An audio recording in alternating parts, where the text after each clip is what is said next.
ഞാൻ എൻ്റെ 4th standard പഠിക്കുന്ന സമയത്താണ് ഒരു മെഡിക്കൽ ക്യാമ്പ് വഴി ഞാനൊരു ഹാഫ് ബ്ലൈൻഡ് ആണെന്നുള്ള കാര്യം ഞാൻ അറിയുന്നത്.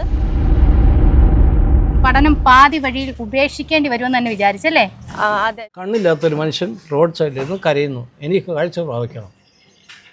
ആ ഭയങ്കര ശബ്ദത്തിൻ്റെ മുമ്പിലാണ് ഈശോ നിന്നിട്ട് പറഞ്ഞത്, ഞാൻ നിനക്ക് ചെയ്തു തന്നിരിക്കുന്നു പറഞ്ഞ് തൊട്ടു സൗഖ്യം.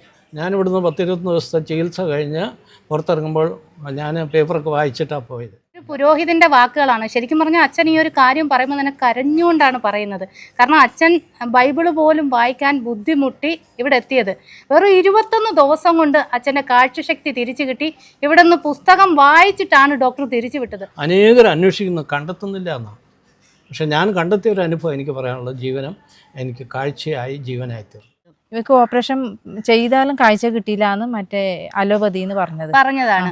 നരവ് തളർന്നു, ഇനി കാഴ്ച കിട്ടിയില്ലാന്നാണ് അലോപ്പതി എന്ന് പറഞ്ഞത്. പക്ഷെ ഇവിടെ വന്നതിന് ശേഷം എൻ്റെ മോള് നല്ല മാറ്റത്തിൽ വന്നു, നല്ല മാറ്റമുണ്ട്. കാഴ്ച തിരിച്ചു കിട്ടി. എൻ്റെ നാട്ടുകാരിലും പറയുന്നത് ആ ജീവനത്തിന് നന്ദി പറയണമെന്ന്. അത്രയും നല്ല ഇതാണ്. സന്തോഷമുണ്ടല്ലേ? സാറോടും ഇവിടുത്തെ ബാക്കി എല്ലാ സ്റ്റാഫോടും നമ്മൾ നന്ദി പറയുന്നത്.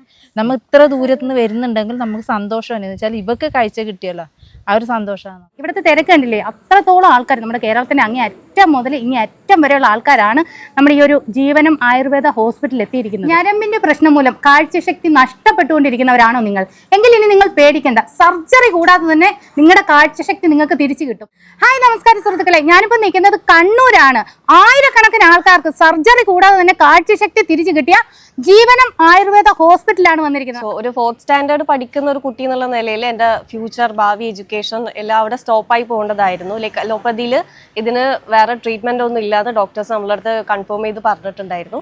സോ ഈ ഹൈ പവർ സ്പെക്സ് ഉപയോഗിക്കുക എന്നുള്ളതല്ലാണ്ട് ലൈക്ക് എൻ്റെ കാഴ്ച പിന്നെയും പൂർണ്ണമായിട്ട് കുറഞ്ഞു വരുന്ന ഒരു സിറ്റുവേഷനിലാണ് നമ്മൾ ഈ ജീവനം എന്ന് പറയുന്ന ഹോസ്പിറ്റലിലേക്ക് ഒരു ഫാമിലി ഫ്രണ്ട് വഴി എത്തിയത്. ആൻഡ് ദെൻ അവിടുന്ന് ഒരു ശരിക്കും പറഞ്ഞാൽ ഒരു മിറാക്കിളായിരുന്നു. ഓൾമോസ്റ്റ് ഒരു 1 ഇയർ ട്രീറ്റ്മെൻറ്റാണ് ഞാൻ ഇവിടെ എടുത്തിട്ടുണ്ടായിരുന്നത്. ഞാൻ എൻ്റെ എഡ്യൂക്കേഷൻ കംപ്ലീറ്റ് ചെയ്തു, BTech സിവിൽ എഞ്ചിനീയറിംഗ് ഞാൻ കംപ്ലീറ്റ് ചെയ്തു. ഇപ്പം ഞാൻ വർക്കിന് പ്രിപ്പയർ ചെയ്യാണ്. സോ ഈ ഒരു ടൈം വരെ ആ സ്പെക്സ് ഞാൻ വെച്ചിട്ടില്ല. ആൻഡ് ഓൾസോ എനിക്ക് ഇതുവരെ ലൈക്ക് ഞാൻ ഒരു കാഴ്ച കുറഞ്ഞു പോകുന്നതായിട്ടോ അല്ലെങ്കിൽ അങ്ങനെ ഒരു പ്രശ്നം എനിക്ക് ഇതുവരെ എൻ്റെ ലൈഫിൽ ഉണ്ടായിട്ടില്ല. എൻ്റെ പേര് ഫാദർ മാത്യൂസ് കുപ്പമഠം. മൈസൂരിലാണ് പള്ളി. ഞാൻ താമസിക്കുന്നത് ബത്തേരിയിലാണ്. എന്തു പറ്റിയതാ അച്ഛാ? എനിക്ക് ഷുഗറുള്ള ഒരു പേഷ്യൻ്റാണ്. ഷുഗർ ആയതുകൊണ്ട് ഗ്ലൂക്കോമേൻ്റെ ഒരു ചെറിയ പ്രശ്നം ഉണ്ടായി, കാഴ്ച കുറഞ്ഞു. അപ്പോൾ നമുക്ക് വായിക്കാനൊന്നും പറ്റാതെ പള്ളിയിൽ നിന്ന് പോരേണ്ടി വന്നു. അങ്ങനെ അടുത്ത് പിടിച്ചാൽ പോലും കാഴ്ചയില്ലാത്തൊരവസ്ഥ വന്നത്. ചെടികളുടെ പൂക്കളോ ഇലയോ ഒന്നും നമുക്ക് മനസ്സിലാവില്ലാത്തൊരു സ്ഥിതിയിലേക്ക് വന്നത്. ഒട്ടും കാഴ്ച ഇല്ലാത്തൊരവസ്ഥയിലേക്ക് വന്നു. ഒരു വൈറ്റിഷ് കളറുണ്ട്. ബാത്റൂമിലേക്കൊക്കെ കിടക്കുമ്പോൾ ഞാൻ പിടിക്കണം, അത്രയ്ക്ക് കാഴ്ച നഷ്ടപ്പെട്ടു. അപ്പോൾ അങ്ങനെയാണ് ഞാൻ ഒത്തിരി ഹോസ്പിറ്റലിൽ, കണ്ണാശുപത്രിയിൽ പോയി. ഒരുപാട് പൈസയൊക്കെ പോയോ അച്ഛൻ്റെ? ഒത്തിരി പൈസ പോയി. പിന്നെ എങ്ങനെ നമ്മുടെ ഈ ഒരു ഹോസ്പിറ്റലിനെ കുറിച്ച് അറിഞ്ഞത്? ഒത്തിരി ഹോസ്പിറ്റലിൽ പോയി. കണ്ണിനാണ് ഇഞ്ചക്ഷൻ എടുക്കുക. ഒരു 3 മാസത്തേക്കൊക്കെ കിട്ടുള്ളൂ ഇഞ്ചക്ഷൻ. 3 മാസം കഴിയുമ്പോഴത്തേക്കും നമ്മളൊരു 5000 മുതൽ മേലേക്കുള്ള ചാർജാണ് ഒരു ഇഞ്ചക്ഷന്. ഏകദേശം എത്ര ലക്ഷം രൂപ പോയി?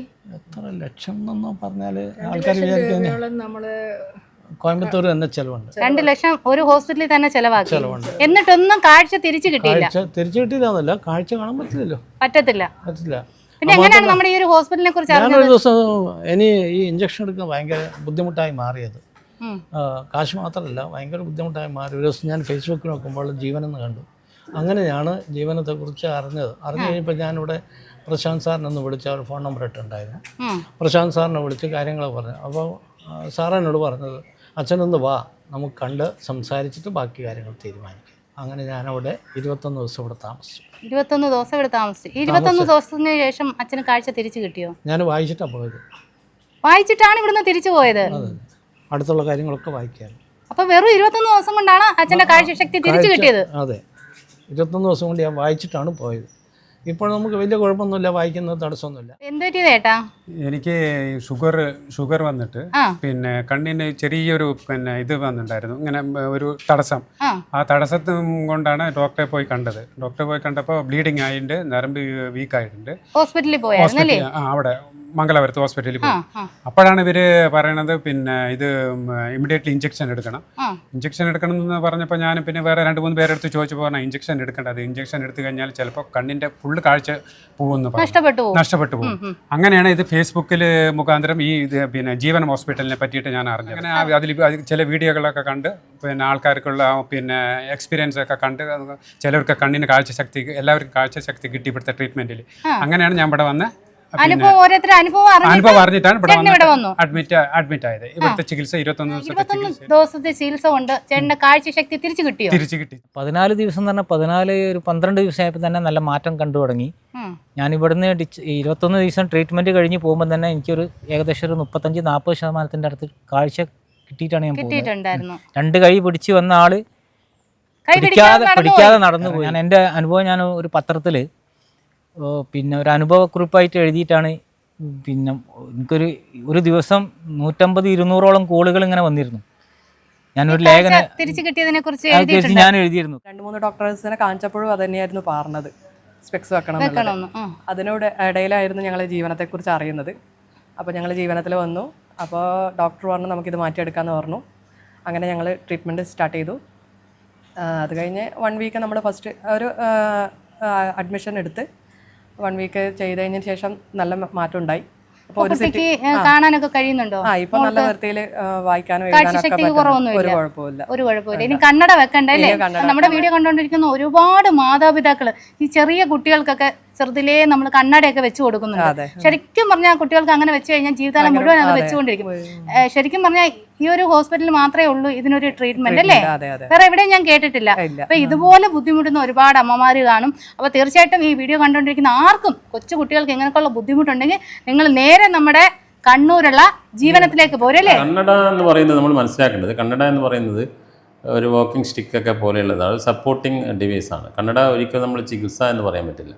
അപ്പോൾ കണ്ണട ധരിക്കുമ്പോൾ ആ കാഴ്ച കിട്ടുകയും കണ്ണട ഒഴിവായി കഴിഞ്ഞാൽ കാഴ്ച പിന്നെയും തകരാറാകുന്ന അവസ്ഥ തന്നെയാണ്. പെട്ടെന്നൊരു ഇമ്പ്രൂവ്മെൻറ്റ്സ് ഒന്നും ഉണ്ടെന്ന് പ്രതീക്ഷയില്ല. വന്നെങ്കിൽ തന്നെ നമ്മളൊരു 10-20 ദിവസം കൊണ്ട് ആ ട്രീറ്റ്മെൻറ്റും ഇവിടെ ക്രമീകരണങ്ങളും എല്ലാം, ട്രീറ്റ്മെൻറ്റ് മാത്രം പോരല്ലോ, ആ ക്രമീകരണങ്ങളൊക്കെ ഒത്തിരി സന്തോഷമായി.